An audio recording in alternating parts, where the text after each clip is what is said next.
사랑하는 믿음의 가족 여러분, 오늘도 하나님의 은혜 안에서 또 새날을 시작합니다. 이 아침 함께 나누는 하나님의 말씀이 생명의 말씀이 되어 우리의 삶에 힘과 또 기쁨을 가득 채워주시기를 간절히 소망합니다. 이제 우리 다 같이 사도신경으로 우리들의 믿음을 하나님 앞에 고백하겠습니다. 전능하사 천지를 만드신 하나님 아버지를 내가 믿사오며 그 외아들 우리 주 예수 그리스도를 믿사오니 이는 성령으로 잉태하사 동정녀 마리아에게 나시고 본디오 빌라도에게 고난을 받으사 십자가에 못 박혀 죽으시고 장사한 지 사흘 만에 죽은 자 가운데서 다시 살아나시며 하늘에 오르사 전능하신 하나님 우편에 앉아 계시다가 저리로서 산 자와 죽은 자를 심판하러 오시리라. 성령을 믿사오며 거룩한 공예와 성도가 서로 교통하는 것과 죄를 사하여 주시는 것과 몸이 다시 사는 것과 영원히 사는 것을 믿사옵나이다. 아멘. 찬송가 301장 지금까지 지내온 것 함께 찬송하겠습니다. 지금까지 지내온 것 주의 크신 은혜라. 한이 없는 주의 사랑 어찌로 말하랴. 자나깨나 주의 손이 항상 살펴주시고 모든 일을 주 안에서 형통하게 하시네. 몸도 마음도 연약하나 제 힘 받아 살았네. 물 붓듯이 부으시는 주의 은혜 족하다. 사랑 없는 거리에나 험한 산 길에 맬 때 주의 손을 굳게 잡고 찬송하며 가리라. 주님 다시 배울 날이 날로 다가와 무거운 짐 주께 맡겨 벗을 날도 멀잖네. 나를 위해 예비하신 고향 집에 돌아가 아버지의 품 안에서 영원토록 살리라. 아멘. 이사야 39장 1절부터 8절까지의 말씀, 오늘 우리에게 주시는 말씀을 다 같이 마음을 모아 한 목소리로 받들어 읽겠습니다. 이사야 39장 1절부터 8절까지입니다. 그때에 발라단의 아들 바벨론 왕 무로닥 발라단이 히스기야가 병들었다가 나았다 함을 듣고 히스기야에게 글과 예물을 보낸지라. 히스기야가 사자들로 말미암아 기뻐하여 그들에게 보물 창고 곧 은금과 향료와 보배로운 기름과 모든 무기고에 있는 것을 다 보여주었으니 히스기야가 궁중의 소유와 전 국내의 소유를 보이지 아니한 것이 없는지라. 이에 선지자 이사야가 히스기야 왕에게 나와 묻되 그 사람들이 무슨 말을 하였으며 어디서 왕에게 왔나이까 하니 히스기야가 이르되 그들이 원방 곧 바벨론에서 내게 왔나이다 하니라. 이사야가 이르되 그들이 왕의 궁전에서 무엇을 보았나이까 하니 히스기야가 대답하되 그들이 내 궁전에 있는 것을 다 보았나이다. 내 창고에 있는 것으로 보이지 아니한 보물이 하나도 없나이다 하니라. 이사야가 히스기야에게 이르되 왕은 만군의 여호와의 말씀을 들으소서. 보라, 날이 이르리니 내 집에 있는 모든 소유와 내 조상들이 오늘까지 쌓아둔 것이 모두 바벨론으로 옮긴 바 되고 남을 것이 없으리라. 여호와의 말이니라. 또 내게서 태어날 자손 중에서 몇이 사로잡혀 바벨론 왕궁의 황관이 되리라 하셨나이다 하니 히스기야가 이사야에게 이르되 당신이 이른 바 여호와의 말씀이 좋소이다 하고 또 이르되 내 생전에는 평안과 견고함이 있으리로다 하니라. 아멘.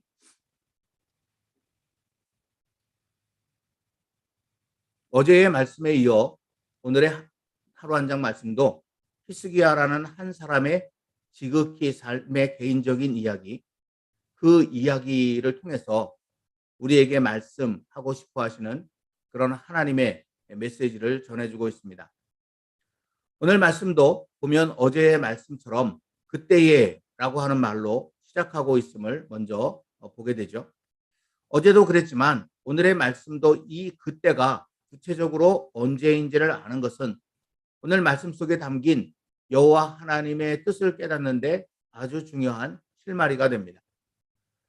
우리가 함께 찾아보았듯이 어제 말씀의 그때는 히스기야가 유다의 왕의 자리에 앉은 지 14년째 되던 해라고 그렇게 함께 말씀을 나누었었죠. 그럼 오늘 말씀의 그때는 언제일까요? 1절에 보면 히스기야가 병들었다가 나았다 함을 듣고 라는 표현이 있어서 분명히 히스기야가 병들었다가 나은 후라고 하는 사실은 알게 됩니다. 하지만 이것만 가지고는 오늘 말씀에 담겨져 있는 뜻들을 찾아내기가 그렇게 쉽지 않습니다. 그래서 우리는 좀 더 이 그때가 언제인지를 구체적으로 그렇게 알 필요가 있는데, 그것은 여기 나오는 바벨론 왕 무로닥 발라단이라고 하는 이 사람이 누구인지를 살펴봄으로써 알 수 있게 될 것입니다. 여러분, 그냥 단순히 이 말씀만 이렇게 따지고 보면 참 이상하다라는 그런 생각이 들 수밖에 없죠. 지도를 하나 여러분께 보여드릴 텐데, 이 당시는 아수르가 인근 일대, 소위 근동이라고 하는 그런 지역을 전부 다 다스리고 있었던 대제국으로 그렇게 있었습니다. 바벨론은 그럼 어딘가? 바벨론은 그 아수르 제국 내에 한 성읍, 한 지역, 그것을 일컫는 말이 바로 이 바벨론이라고 하는 말이었습니다. 이 바벨론은 지금 히스기야가 있는 이 유다 땅으로부터는 굉장히 멀리 떨어져 있는 그런 곳임을 우리는 분명히 알게 되죠. 아브라함이 이 바벨론 지역인 갈대아 우르에서 떠나서 그래서 하나님께서 약속하신 이 가나안 땅으로 그렇게 움직여 왔으니까 그것을 우리가 쭉 한번 추적해 보면 그 거리가 한 대략 1500km 정도 된다고 계산이 나옵니다. 굉장히 멀리 떨어져 있는 그런 곳임을 이런 것을 통해서도 알 수 있게 되는 거죠. 더구나 이미 우리가 살펴본 대로 유다의 히스기야 왕은 끊임없이 반아수르 정책을 펼치고 있어서 아수르에게는 미운 털이 박혀도 대단히 깊이 박혀 있었던 그런 존재였습니다. 그렇다고 히스기야에게 아수르를 상대할 만한 무슨 큰 힘이 있었던 것도 아닙니다. 한 번은 아수르의 공격 앞에 힘 한 번 쓰지 못하고 여호와의 성전과 왕궁의 기둥에 입힌 금까지 벗겨내서 바치는 등 모든 나라의 은과 금을 싹싹 긁어서 다 바쳐 간신히 목숨을 구할 수 있었던 그런 치욕스러운 항복을 하기도 했었던 그런 사람이 이 유다였고, 그리고 유다의 왕 히스기야였습니다. 그러기에 히스기야와 가까워진다는 것, 그것은 아무 유익도 없었을 뿐더러 당시 그 일대에 패권을 쥐고 있던 아수르의 미움을 받을 수밖에 없는 위험한 일이었던 것입니다. 이런 상황 속에서 바벨론 왕 무로닥 발라단이 단지 유다의 왕 히스기야가 죽을 병에서 나았다고 그것을 축하하기 위해 이렇게 먼 거리를 마다치 않고 축하 사진을 보냈다는 것, 그거는 쉽게 납득이 되지 않는 그런 일임에 분명합니다. 그러니까 여기에는 겉으로 드러난 것 말고 감추어진 무엇인가가 있다라고 하는 사실을 우리는 생각해 보게 되는 것이죠. 여러분, 그게 뭘까요? 이 바벨론 왕 무로닥 발라단이라고 하는 사람, 이 사람은 어떤 사람인가? 지금 화면에 도표를 하나 보여드리는데요. 세상 역사에서 고대 근동이라고 부르는 지역에 패권을 쥐었던 대제국들이 어떻게 변철해 왔는가를 보여주는 그런 도표입니다. 이 도표에서 볼 수 있듯이 바벨론은 이미 아수르가 그렇게 이 세상에 존재하기도 훨씬 전인 BC 1895년경에 거의 그렇게 지금 우리가 이야기하는 것 같은 그런 대제국은 아닙니다만은 유프라테스 강과 티그리스강 유역을 따라서 그렇게 존재하고 있었던 메소포타미아 지역이라고 하는 그 지역 전 지역을 통치하는 거대한 제국으로 그렇게 이제 성장하게 됩니다. 그것을 고바벨론이라고 그렇게 부르게 되는데, 그 유명한 함무라비 대왕, 이 대왕이 바로 이 고바벨론의 6번째 통치자였습니다. 파리에 있는 루브르 박물관에 보면 거기 이 고바벨론 메소포타미아 그런 관이 있다고 하는데, 거기 이제 함무라비 이 대왕이 남겨놓은 이 거대한 까만색으로 되어 있는 그런 비석을 하나 이제 볼 수가 있습니다. 이 비석은 위쪽으로는 함무라비 대왕의 모습을 새겨놓고, 아래쪽으로는 함무라비 대왕의 대표적인 그런 업적이라고도 할 수 있는 그런 법전이 그렇게 새겨져 있죠. 눈은 눈에서 이는 이로라고 하는 그런 유명한 성경의 말씀과 똑같은 그런 이제 말씀이, 그런 어떤 법이 기록되어져 있는 그것이 아래쪽에 그렇게 새겨져 있다고 하죠. 바로 이 함무라비 대왕이 고바벨론의 6번째 통치자였다고 하는 것입니다. 하지만 이 고바벨론은 1595년에 히타이트 왕 무르실리 1세에 의해서 멸망을 하게 됩니다. 그리하여 유프라데스강 서쪽에는 카사이트 왕조라고 하는 그런 왕조가 새롭게 자리 잡게 되고, 이 갈대아 지역에서는 아수르가 서서히 세력을 키우게, 그렇게 이제 둘로 나뉘어지게 그렇게 되는 거죠. 그러다가 주전 900년경에 아수르 바니팔 2세가 이 아수르의 그런 왕으로 즉위하면서 주변에 경쟁하던 여러 왕국들을 하나씩 둘씩 물리쳐내게 되고, 고대 근동 대부분의 지역을 정복하는 대제국으로 발돋움하게 됩니다. 지금 우리가 함께 나누고 있는 이사야서가 바로 이 아수르의 부흥기를 배경으로 하고 있는 것이죠. 그런데 아수르가 대제국으로서 지배권을 유지하고 있는 동안에도 바벨론이라고 하는 이 도시는 사라지지 않았습니다. 그 도시가 가지는 특별한 상징성 때문에 아수르는 때로는 특권을 부여하기도 하고, 때로는 군대를 보내서 억압하기도 하면서 어떻게든 바벨론을 자신의 영향권 아래 두려고 애썼습니다. 그러나 바벨론은 이전 제국의 영광을 꿈꾸며 끊임없이 아수르와 맞서려고 했습니다. 그 대표적인 인물이 오늘 말씀에 등장하는 무로닥 발라단입니다. 지금 남아있는 그런 유적을 보시면은요, 이 무로닥 발라단의 그런 모습이 새겨져 있는 부조를 찾아볼 수가 있습니다. 여러분이 지금 화면에서 보이는 이 부조의 왼쪽 조금 키가 큰 그 사람이 바로 무로닥 발라단을 나타내는 것이다 라고 그렇게 알려져 있거든요.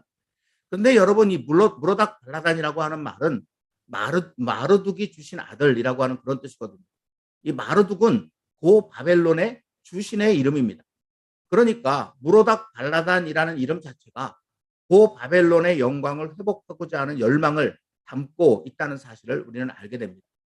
실제로 무로닥 발라단은 아수르 왕 살만 에셀 5세가 사마리아를 공격하던 중 죽고, 이를 기회로 왕의 자리에 오른 사르곤 2세가 아수르의 내정에 힘을 쏟는 틈을 노려서 주전 721년에 스스로를 바벨론 왕이라 칭하며 12년간 그 지역을 다스리게 됩니다. 그러다가 주전 710년 안정을 찾은 사르곤 2세에 의해 진압당하고 그 자신은 엘람으로 도망을 치게 되는데, 끝내 아수르에 붙잡혀 오게 되죠. 하지만 사르곤 2세가 죽은 후에 극적으로 풀려난 그는 왕권이 바뀌는 어수선한 틈을 타서 또다시 바벨론의 왕의 자리에 올라 아수르에 대항하려고 했습니다. 허나 이번에는 허무하게도 6개월 만에 신속하게 왕권을 잡은 사네립에 의해 진압당하고, 그때부터 정처 없는 망명 생활을 하게 되었습니다. 그러면서도 무로닥 발라단은 자신의 야망을 포기하지 않았습니다. 끝까지 자신을 바벨론 왕이라 부르며 바벨론 제국을 회복하기 위한 끈질긴 노력을 멈추지 않았고, 어떻게든 반아수르 동맹을 형성하고자 힘을 썼습니다. 그러던 그에게 참으로 놀라운 소식이 들려왔습니다. 가나안 땅으로 원정을 떠났던 사네립이 변방의 작은 나라 유다를 공격하다가 대부분의 군사를 다 잃는 결정적인 패배를 당하고 비참한 모습으로 돌아왔다는 그런 소식이었습니다. 이것은 무로닥 발라단에게는 가뭄의 단비 같은 그런 소식이 아닐 수 없었습니다.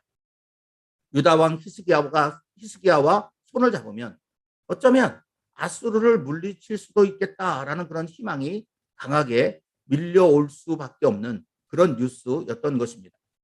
여호와 하나님을 알지 못하는 무로닥 갈라단으로서는 그렇게 생각하는 것도 무리는 아닙니다. 그리하여 그는 서둘러 바벨론 왕의 이름으로 히스기야에게 사신을 보냈던 것입니다. 지금까지 오늘 말씀 1절의 그때가 언제인가를 밝히기 위해 긴 설명을 드렸습니다마는 어쨌든 우리는 이 그때가 단순히 히스기야가 죽을 병에서 나은 후가 아니라 여호와 하나님의 도움으로 사네립이 이끄는 아수르의 2차 공격을 막아내고 오히려 큰 승리를 거둔 후라는 사실을 알게 되었습니다. 여러분, 이때 히스기야의 마음이 어땠을까요? 개인적으로는 죽을 병에서 고침받아 15년이나 생명이 연장되었고, 나라적으로는 그 강력한 아수르의 침공을 물리치고 큰 승리를 거두었으니 이루 말할 수 없는 기쁨에 젖어 있었을 것입니다. 그러나 모든 일이 잘 나가고 있을 때가 항상 더 위험한 법. 고린도전서 10장 12절에서 사도 바울이 그런즉 선줄로 생각하는 자는 넘어질까 조심하라 라고 경고했듯이 이때 히스기야는 정신을 더욱 차렸어야만 했습니다. 이 모든 일을 이루신 분이 여호와 하나님이라는 사실을 잊지 말고 그 여호와 하나님께 더욱 집중했어야만 했습니다. 어제 우리가 보았던 그의 글에서 나온 것처럼 이 모든 평안과 승리를 주신 분이 여호와 하나님이시니 오직 여호와 하나님만이 참된 기쁨의 근원임을 잊지 않고 종신토록 노래하며 살았어야 했습니다. 하지만 오늘 말씀에 나타난 히스기야의 모습은 전혀 그렇지 않았습니다. 2절 말씀을 다시 한번 보시면 히스기야가 사자들로 말미암아 기뻐하며 라는 그런 말씀이 나타나 있습니다. 여러분, 이게 무슨 뜻입니까? 이것은 죽을 병에서 나은 것을 축하한다는 핑계로 찾아온 그들이 아수르의 대군을 한 방에 물리치시다니 정말 대단하십니다 라고 히스기야를 칭송하는 말을 듣고 히스기야가 기뻐했다라고 하는 것이죠. 이 대목에서 히스기야가 정말 온전한 정신이었다면 그들의 말에 정색하면서 내가 아니라 나의 하나님, 우리의 하나님 여호와께서 하신 것입니다. 여호와는 살아계신 하나님이시며 전지전능하님 하신 분이십니다 라고 그렇게 오히려 여호와 하나님을 높여 드렸어야만 했습니다. 그러나 히스기야는 바벨론 왕이 보낸 사신들의 달콤한 말에 취해서 요즘 아이들 표현대로 한다면 내가 좀 그렇죠? 라고 하면서 어깨를 으쓱 버린 것입니다.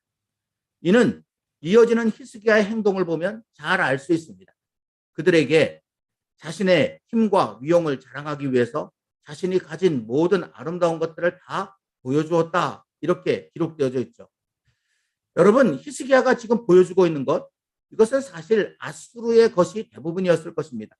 왜냐하면 그 이전에 유다가 가지고 있었던 모든 은금들은 다 싹싹 긁어다가 산헤립이 1차 침공했을 때 그에게 항복하면서 다 바쳐 올려드렸기 때문에 거의 남아있지 않았을 것입니다. 그러나 산헤립의 2차 침공을 물리치면서 엄청난 승리를 거두게 되는데 그때 그 승리와 함께 참 어마어마한 그런 전리품들을 얻게 되었겠죠.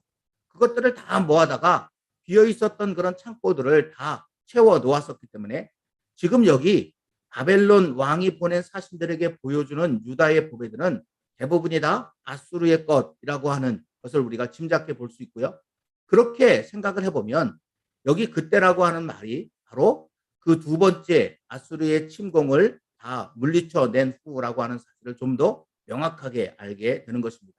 어쨌든 그것들을 보여주면서 히스기야는 이렇게 말했겠죠. 이것 보세요. 여기 아수르가 자랑하고 있는 온갖 보물들이 다 놓여져 있습니다. 이것을 우리가 빼앗았습니다. 라고 하는 말로 마치 자기가 그것을 이루어낸 것처럼 그렇게 자랑을 하면서 또 한편으로는 좀 뻐기면서 그렇게 이야기를 했었을 것이다 라고 하는 것이죠. 일이 이렇게 흘러가는 동안 히스기야는 자신과 유다를 구원하여 주신 여호와 하나님은 까맣게 잊고 있었습니다. 이는 이 소식을 듣고 찾아온 이사야의 말 속에 분명히 나타나 있습니다. 선지자 이사야가 히스기야에게 그 사람들이 무슨 말을 하였으며 어디서 함께 왔나이까? 여러분, 지금 이사야는 여호와 하나님께서 보내서 히스기야 왕에게 온 것이거든요. 여호와 하나님께서 이것을 몰랐겠습니까? 다 아셨겠죠. 그러나 히스기야의 입에서 이 모든 사실에 대하여 여호와 하나님은 듣고 싶었습니다. 그런데 한마디 말도 하지 않으니까 마치 모르는 것처럼 무슨 말을 했으며 어디서 왕에게 왔습니까? 라고 그렇게 되묻고 있는 것이죠. 네가 내게 왜 한마디 말도 하지 않았느냐? 하나님의 섭섭하심과 그리고 하나님의 그 마음에 느껴지는 어떤 답답함들, 그런 것들을 이 말씀 속에서 우리는 느껴볼 수가 있다는 것이죠. 어제의 말씀 마지막 부분에 보면 히스기야가 자신이 병에서 낫고 난 다음에 남겨놓았던 글이 담겨져 있지 않았습니까? 거기서 히스기야는 나는 오직 산자로서 이제 여호와 하나님의 행하신 일들, 그 일들을 노래하며 종신토록 살아가겠습니다. 여호와의 전에서 오직 여호와 하나님만 바라보며 여호와 하나님을 향하여 그렇게 노래하며 살겠습니다. 이런 고백을 했었거든요. 그런데 세상적인 표현으로 한다면 그 글에 잉크도 채 마르지 않았는데 지금 히스기야는 여호와 하나님을 노래하기는커녕 아예 그 존재조차 까맣게 잊어버리고 있었던 것입니다. 너무나 기가 막히고 너무나 마음이 아팠던 여호와 하나님께서는 이사야를 통해서 무서운 저주를 그에게 내리십니다.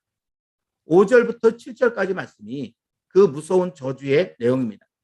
그런데 여러분, 앞서도 여러 번 말씀드린 것처럼 여호와 하나님께서 이런 무서운 저주를 예언하시는 것, 그것은 그대로 내가 당하리라 라고 하는 그런 차원에서 하신 말씀이 아니라는 것을 우리는 알고 있지 않습니까? 이런 예언을 통해서 히스기야가 지금이라도 자신의 잘못을 깨닫고 여호와 하나님 앞에 바로 돌아와 서기를 하나님은 간절히 원했던 것이죠. 성경의 예언이라고 하는 것은 바로 그런 목적을 가지고 주신 것이라고 하는 사실을 우리가 잘 알고 있으니까 오늘 이 이사야를 통해서 주신 이 무서운 예언도 사실은 따지고 보면 그대로 될 것이다 라고 하는 그런 말이 아니라 이렇게 될 것이니까 지금이라도 정신을 차리고 내게 돌아오라. 하나님께서 히스기야를 부르시는 그런 간절한 음성이라고 할 수 있다고 하는 것이죠. 만약 히스기야가 이때 여호와 하나님의 그 마음을 제대로 깨닫고 다시 여호와 하나님 앞에 돌아왔었다면 죽을 병이 들었을 때 그랬던 것처럼 얼굴을 벽으로 향하고 눈물로 기도했다면 아수르의 대군이 쳐들어와 포위하고 있을 때 그랬던 것처럼 여호와의 전에 들어가서 간절히 기도했다면 이 예언은 반대로 이루어졌을 것입니다. 하지만 히스기야는 끝내 여호와 하나님의 마음을 헤아리지 못했습니다. 그의 마지막 말이 8절에 이렇게 기록되어져 있습니다. 히스기야가 이사야에게 이르되 당신이 이른바 여호와의 말씀이 좋소이다 하고 또 이르되 내 생전에는 평안과 견고함이 있으리로다 하니라. 많은 신학자들은 이 부분에 대해서 이렇게 두 가지 의견을 가지고 있습니다. 이것을 좋게 해석하는 그런 분들도 있고 이것을 나쁘게 해석하는 그런 분들도 있는데 저는 나쁘게 해석하는 그쪽에 이제 한 표를 더 주고 싶습니다. 그래서 제가 생각하기에 이 말씀이 어떤 뜻인가? 조금 좀 직설적으로 그렇게 표현을 한다면 나중이야 무슨 일을 당하든 내 자손들이야 내가 죽고 난 다음에 태어나는 자손들이야 무슨 일을 당하든 그게 나하고 무슨 상관입니까? 그건 내 할 바 아닙니다. 하나님 마음대로 하십시오. 그러나 지금 내가 누리고 있는 이 기쁨, 내가 받고 있는 이 영광은 빼앗기지 않고 싶으니 이것만 손대지 않으면 그러면 좋습니다. 마음대로 하십시오. 이런 의미로 제가 이 말씀을 느끼게 되었다라는 것이죠. 너무나 뻔뻔하고 무서운 말을 히스기야는 지금 함부로 내뱉고 있었던 것입니다. 그리하여 여호와 하나님께서 내리신 이 모든 저주는 히스기야 이후 유다의 역사에 한마디도 틀림없이 그렇게 다 이루어지고 말았습니다. 비극적인 그런 역사가 열왕기 하서의 말씀 속에 보면 히스기야의 이후에 쭉 전개되어지는 유다가 급격히 쇠락하고 몰락해 나가는 그런 모습을 우리가 확인해 볼 수가 있는 것이거든요.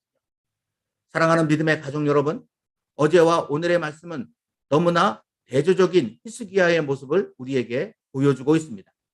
말할 수 없는 고난과 고통의 자리에서는 그토록 여호와 하나님을 바라며 간절히 기도했던 히스기야가 그 모든 고난이 지나가고 평안이 찾아오자 언제 그랬냐는 듯이 여호와 하나님은 잊어버리고 오로지 자기 기쁨, 자기 영광만을 쫓아 살아가고 있는 것입니다. 근데 여러분, 여호와 하나님께서는 왜 히스기야의 이와 같은 대조적인 모습을 성경에 기록해 놓고 오늘 우리로 하여금 읽게 하신 것일까요? 그것은 우리도 그럴 가능성이 너무나 많기 때문입니다. 여호와 하나님을 향한 우리의 믿음이 그렇게 이중적이기가 너무나 쉽기 때문에 하나님은 지금 이 모습을 생생하게 우리에게 보여주고 있는 것입니다. 이 글을 읽으면서 우리의 마음속에 어떻게 그럴 수 있을까라는 그런 생각이 저절로 드는데 여호와 하나님께서 그 모습을 보시면서 그렇지 어떻게 그럴 수 있니? 그런데 네가 그렇다는 거 너는 알고 있니? 하나님께서 그런 차원에서 이 말씀을 우리에게 지금 하고 계신다는 것입니다. 그러면서 너희는 그렇게 살지 말아라. 내 도움이 필요하다고 생각될 때만 나를 찾지 말고 내 도움 없이도 얼마든지 살 수 있다고 느껴지는 평안의 때에도 전심으로 나를 찾아라. 나는 너희와 모든 순간, 모든 상황 속에 함께하고 싶다. 그러니 너희도 그랬으면 정말 좋겠다. 하나님께서 이런 마음으로 오늘 이 히스기야의 이야기를 우리에게 들려주고 계신다는 것입니다. 저는 이런 여호와 하나님의 마음을 깊이 느끼면서 지혜자 솔로몬이 남긴 전도서 7장 12절 말씀, 14절 말씀을 떠올리게 되었습니다. 형통한 날에는 기뻐하고 곤고한 날에는 되돌아보아라 라는 말씀입니다. 이 말씀인 원어인 히브리어의 뜻을 살려서 제 나름대로 번역해 보면 이런 의미라고 생각이 됩니다. 여호와께서 내게 선을 베푸신다고 느껴질 때는 너도 여호와께 그리고 다른 이들에게 그 선을 그대로 베풀며 살아가거라. 혹 여호와께서 내게 나쁜 일을 주신다고 느껴질 때는 왜 그러시는지 깊이 생각해보고 나에게 여호와 보시기에 나쁜 것은 없는지 살펴보아라. 이런 의미의 말씀이라고 하는 것이죠. 결국 이 말씀은 우리가 살아가는 삶에서 어떤 일을 당해든 여호와 하나님을 잊지 말고 그 여호와를 중심으로 모든 것들을 해석하며 받아들이며 살아가야 한다라는 그런 뜻입니다. 그러면 비록 나는 내 앞에 어떤 일이 닥치는지 알지 못해도 모든 것을 아시는 여호와께서 나와 함께 하시기 때문에 그 어떤 일이라도 우리가 넉넉히 다 감당하면서 가장 아름다운 길로 여호와 하나님과 함께 가게 될 것이다 라는 그런 뜻의 말씀이라고 하는 것이죠. 그래서 저는 비록 오늘의 본문은 아니지만 그 의미는 같다라는 그런 생각에서 화면에 나오는 전도서 7장 14절 말씀을 오늘의 한 절 양식으로 삼고 묵상하기로 했습니다. 바라기는 어제와 오늘의 말씀을 여러분들도 같이 함께 깊이 묵상하면서 우리의 믿음을 한번 점검해 보시기를 바랍니다. 여호와를 향한 나의 믿음이 히스기야처럼 이중적인 믿음은 아닌가 이렇게 깊이 깨닫게 되기를 원합니다. 그러면서 고난의 자리에서도 형통의 자리에서도 늘 여호와 하나님을 향한 내 마음 변치 않으리라. 여호와 하나님만 바라보고 동행하는 진정한 믿음의 삶을 살아내리라. 다시 한번 마음 다짐하면서 이 마음이 변치 않도록 성령님의 도우심을 함께 구하는 그런 자리가 되었으면 정말 좋겠습니다. 오늘의 말씀이 주시는 하나님의 마음을 깊이 헤아리며 우리 자신의 삶을 여호와 하나님 앞에 바로 세워가는 동안에 여호와 하나님의 기쁨이 되고 그 기쁨이 우리의 기쁨으로 다시 누려지는 이 아름다운 영적 선순환이 저와 여러분들의 삶에 가득 채워지기를 주님의 이름으로 간절히 기원합니다. 이제 제 이야기는 이렇게 마무리 짓겠고요. 혹시 여러분 가운데 하실 말씀 있으시면 잠시 나누어 주시면 좋겠습니다.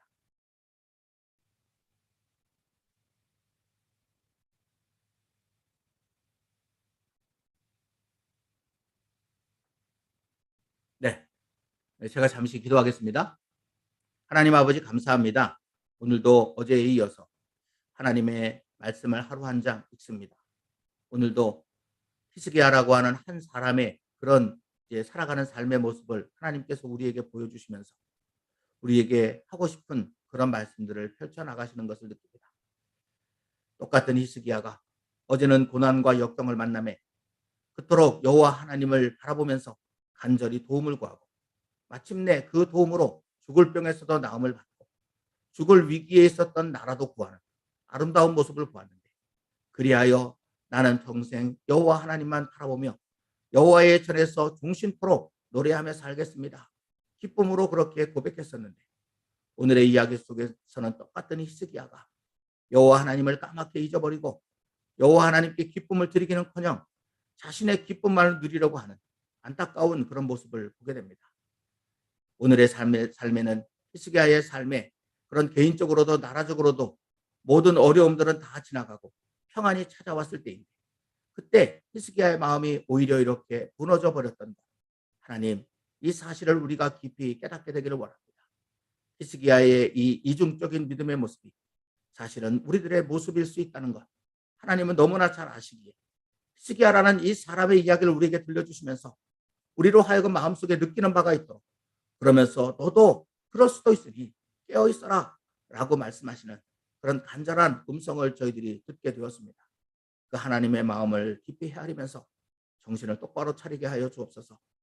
솔로몬이 남겨놓았던 그 말씀처럼 우리의 삶에 형통한 일이 찾아올 때, 그때야 물론 참으로 하나님 앞에서 기뻐하며 감사하면서 그렇게 살아가는 것 마땅한 삶이고, 때로는 힘들고 어려운 일이 찾아오더라도 우리의 삶을 깊이 들여다보면서 살게 해주옵소서.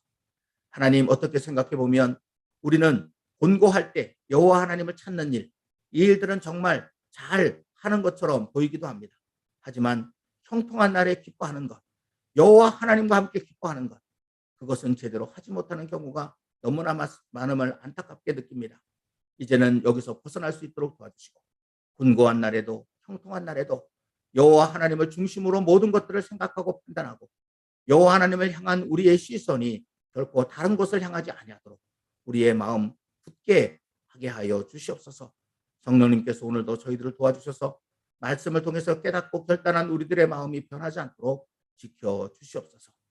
오늘도 이 하루를 살아가는 구체적인 삶의 자, 그렇게 주님을 바라보며 살아갈 때 힘들고 어려운 일이 닥치더라도 낭망하고 좌절하지 않고 하나님 앞에 도움을 구하며 당당하게 맞서 싸우며 나아갈 수 있도록 도와주시고, 우리의 삶에 하나님이 좋은 일 베풀어 주시는 것 같아 보일 때 그 하나님을 더욱 깊이 깊이 찬양하면서, 그 하나님을 노래하면서, 그 하나님을 세상에 마음껏 드러내면서 살아갈 수 있는 우리의 삶 되도록 이 하루를 구체적으로 인도하여 주옵소서.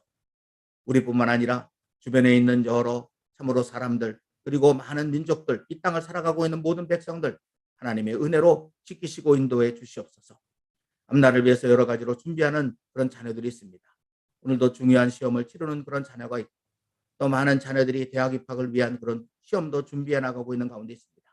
하나님께서 우리 모든 자녀들에게 지혜도 주시고 저들의 삶을 복되고 아름다운 길로 인도해 주시며, 우리의 자녀들도 하나님을 바라보며 한 걸음 한 걸음 자신에게 주어진 삶을 주님과 함께 동행할 수 있도록 도와주옵소서. 육신의 고통이 있는 자, 오늘 치료의 은혜를 베풀어 주시길 바라며, 삶에 어려움이 있는 자, 하나님 그 문제들을 풀어주시고, 열심히 일하는 자, 아름다운 수고의 열매를 거두도록 주님 축복해 주옵소서. 오늘 하루의 삶을 주님께 맡깁니다.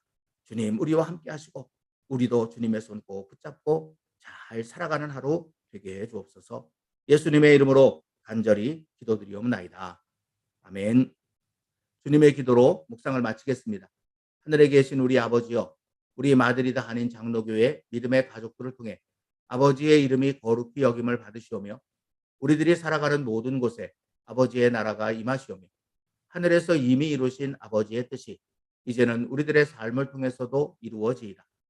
오늘 우리들에게 이 땅을 살아가며 주님 뜻을 이루는 데 필요한 모든 것을 공급해 주시옵고, 나아가 우리가 다른 이들의 필요를 채워주는 통로가 되게 하시오며, 우리가 우리에게 죄 지은 자를 용서하여 준 것 같이 우리 죄를 용서하여 주시옵고, 우리가 유혹에 넘어가 시험에 빠지지 않도록 깨어있게 하시옵고, 다만 우리 힘으로 감당할 수 없는 악에 빠질 때 우리를 구하시옵소서.